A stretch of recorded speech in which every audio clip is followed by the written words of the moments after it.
What's up, YouTube? First things first, I know I look like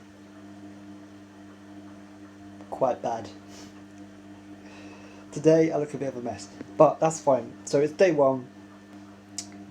First things first, confess that the relapse has finally ended, but it did go to more extremes before dying a nice death.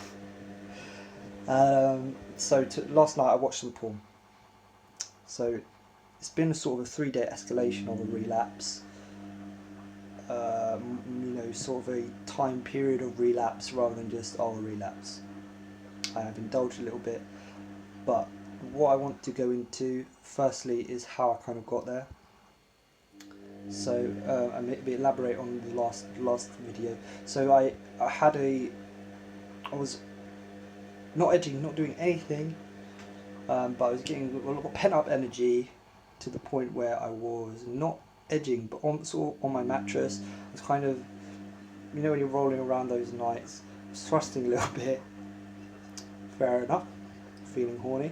I was thrusting a little bit, and but that led to releasing a little bit of semen, but it wasn't an orgasm, like a full orgasm. So I wouldn't have counted it as like edging. I would have counted it as a slip, but not a relapse.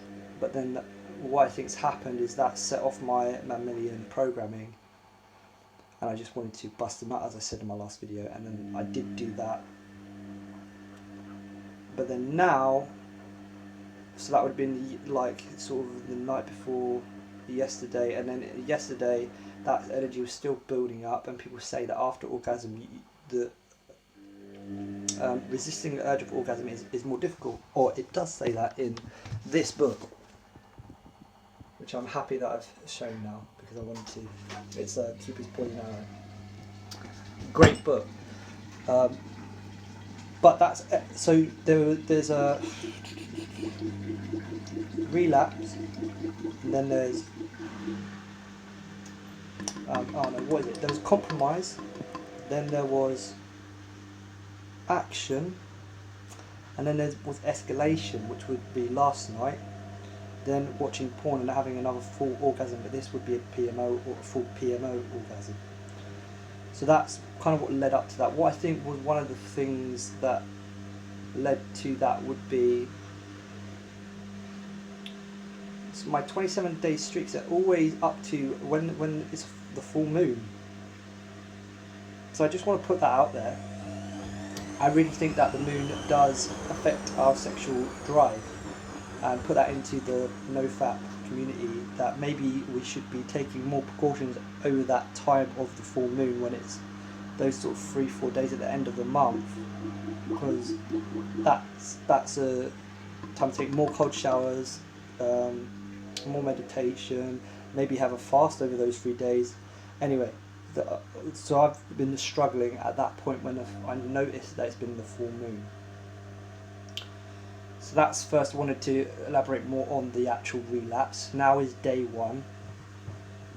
But now I want to specifically talk about the porn experience. So last night when I watched porn, it was the first video that I could go on to. So I wasn't scrolling, I only watched one video. And the positives of doing Nofap, semen retention and no porn, particularly no porn for 2 months actually, because I successfully had no porn for 2 months. There's only one relapse I had after a 27-day period with masturbation, but no porn.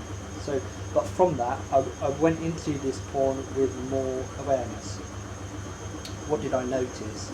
I noticed that the dialogue irritated me a lot, because obviously they're calling you a pervert, stuff like this. In my brain, I've developed enough self-awareness to go, I'm not a pervert, but this is just a porn script.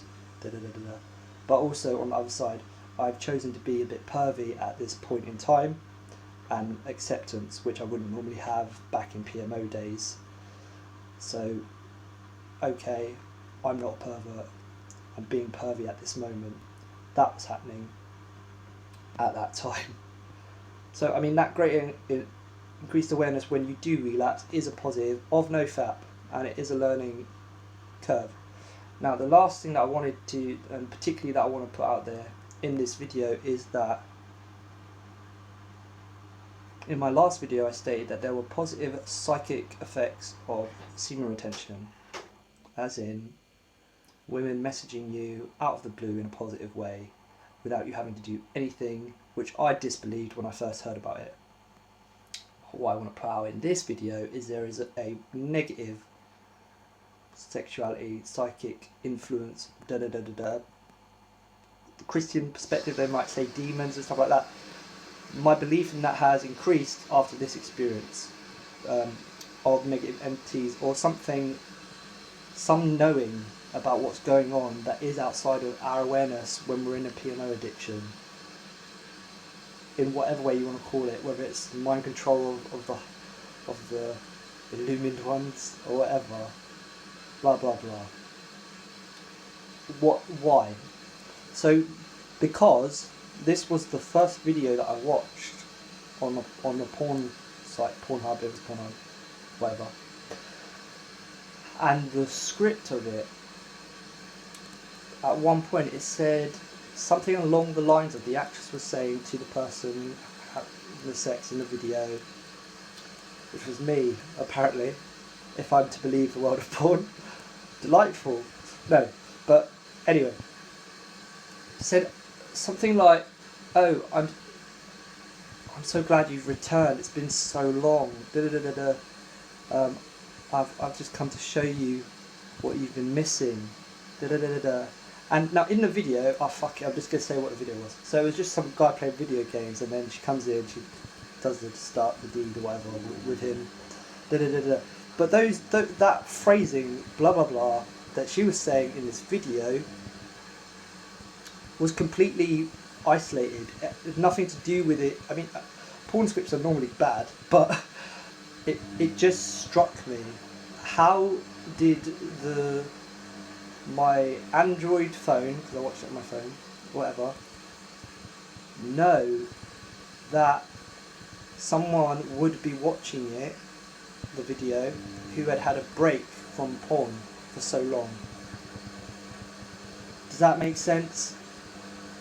It was the first video that I watched had those lines in it. Like, it was such a synchronicity, a negative synchronicity, yes, but it didn't feel like I was watching a porn video anymore. I mean, I did continue watching a porn video because by that point I was in deep. But it didn't feel like I was watching a porn video. It felt like I was giving into a spirit, to a presence or something, or I don't know, giving back into that controlling area of existence, that dark base area of existence. And so I just wanted to throw that out there. It's psychic. It is psychic, and you trying to break this, and I will break my own connection